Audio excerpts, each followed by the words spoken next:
galderan, Orioko kluban sorrera hortan galdera eta erantzuna zen, Orioko arrantzale guztien artean aukeratzea albalitz, talde indartsuago bat osatuko litzake, baina horrelakorik ez dago.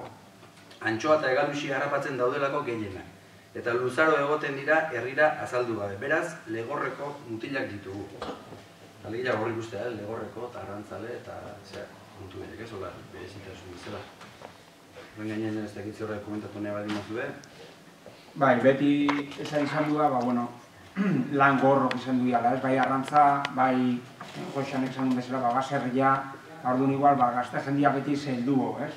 Eta herriko jendia kaleumia beti esan izan du da, igual lanen horren beste zeldu gabe, eta indarrez, eso es eskazio.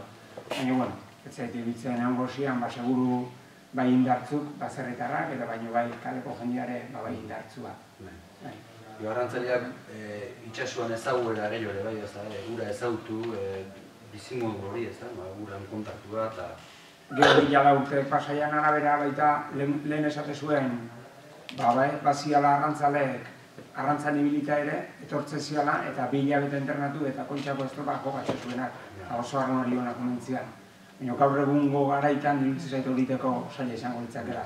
Arraunan maila ere desberdina dago.